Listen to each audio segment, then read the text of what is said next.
Hello दोस्तों, audio story में आपका स्वागत है। तो आज हम सुनेंगे कि कैसे एक छोटे गधे ने मदद करना सीखी। तो आइए कहानी शुरू करते हैं। छोटा गधा एक दोस्ताना किस्म का जानवर था। उसे दिन भर खेतों में खेलना, तितलियों का पीछा करना और धूप में देर तक झपकी लेना पसंद था।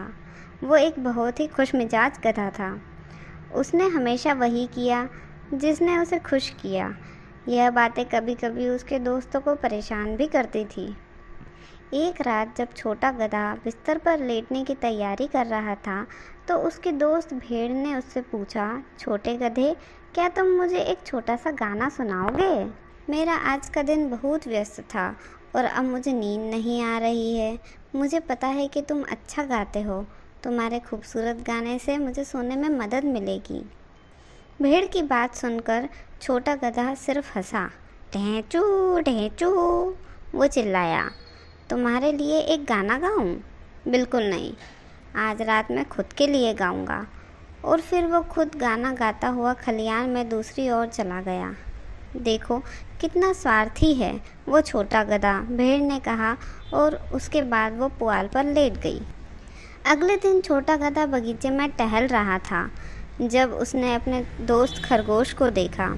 छोटे गधे, मैं काफ़ी समय से दोपहर का भोजन खोजने की कोशिश कर रहा हूँ, पर ऐसा लगता है जैसे कि बगीचे की सभी गाजरें खत्म हो गई है। क्या तुम अपने दोपहर के खाने में से मुझे कुछ दोगे? खरगोश ने पूछा।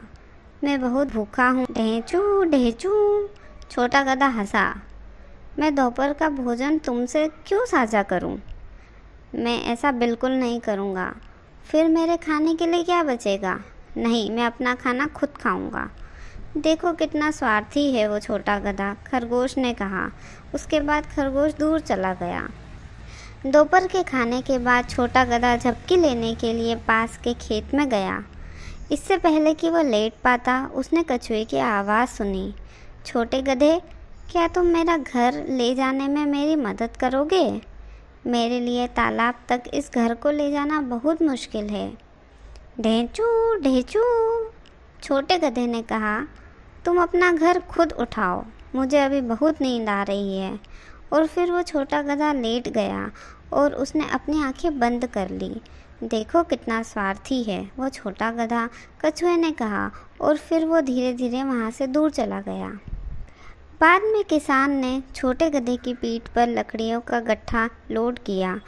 छोटे गधे को घर तक उस भारी भरकम बोझ को उठाकर ले जाना था। वो अभी कुछ ही दूर गया था जब उसने अपनी दोस्त भेड़ दिखाई दी।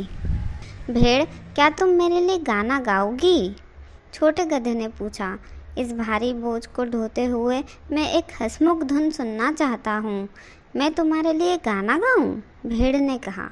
मुझे याद है कि कल रात जब मैंने तुमसे सोते समय गाने के लिए कहा था तब तुम मुझ पर हंसे थे। फिर भेड़ ने आगे कहा, आज मैं खुद अपने लिए गाऊंगी।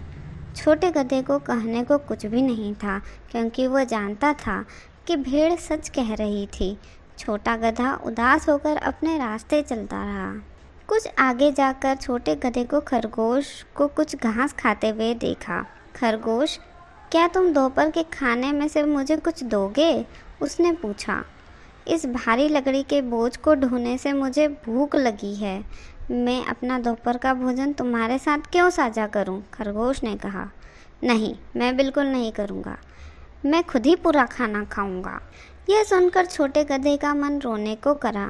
कोई भी उसकी मदद करने को तैयार नहीं था और अब छोटा गधा बहुत थका हुआ था और वह बहुत भूखा भी था। आखिर में जब छोटा गधा घर पहुंचा तो उसने कछुए को देखा। कछुए, उसने कहा, क्या इस भारी लकड़ी के बोझ को उतारने में तुम मेरी मदद करोगे? मुझे यह नहीं पता कि किसान यहाँ कब तक आएगा और मेरी पीठ बहुत दुख रही है। मैं लकड़ियाँ उतारने में तुम्हारी मदद बिल्कुल नहीं करूँगा। कछुए ने कहा। बिल्कुल नहीं, तुम देखो मुझे नींद आ रही है। और यह कहते हुए कछुआ वहाँ से दूर चला गया। छोटा गधा इंतज़ार करता रहा। किसान बहुत देर बाद आया और फिर उसने लकड़ी के बोझ को उतारा, लेकिन किसान इतनी जल्दी में था कि वो छोटे गधे के लिए रात का खाना लाना भूल गया था। वो किसान सिर्फ अपने बारे में ही सोचता है, छोटे गधे ने कहा। और अब मेरे पास रात के खाने के लिए कुछ भी नहीं है, मुझे भूखे ही सोना पड़ेगा। धीरे धीरे छोटे गधे को इस बात का एहसास हुआ कि उसने अपने सभी दोस्तों के साथ कितना स्वार्थी व्यवहार किया था। यह सोचकर वो रोने लगा। भेड़, खरगोश और कछुए ने छोटे गधे को रोते हुए सुना। वे उसे खलिहान में ले गए, जहाँ भेड़ ने उसके लिए एक मधुर गीत गाया, खरगोश ने उसे खाना खिलाया और कछुए ने उसके लिए पुआल का नरम बिस्तर बनाया। मैं आप सभी का कैसे शुक्रिया अदा करूं? छोटे गधे ने कहा। कृपा कर स्वार्थी होने के लिए मुझे माफ़ करें। बेशक हम तुम्हें माफ़ करते हैं, भेड़ ने कहा। दोस्त इसीलिए होते हैं। आप लोगों ने बिल्कुल सही कहा, छोटे गधे ने कहा। और अब से मैं आप सभी का एक अच्छा दोस्त हूँ, हर समय। छोटे गधे ने नरम पुआल पर अपना सिर रखा, फिर वो चैन से सो गया। कल वो अपने दोस्तों के साथ क्या मस्ती करेगा, वो अब उसके बारे में सोच रहा था। तो दोस्तों, ये कहानी आपको कैसी लगी? कमेंट करके हमें ज़रूर बताइएगा। और हाँ, हमारे चैनल को सब्सक्राइब करना नहीं भूलना। Thank you.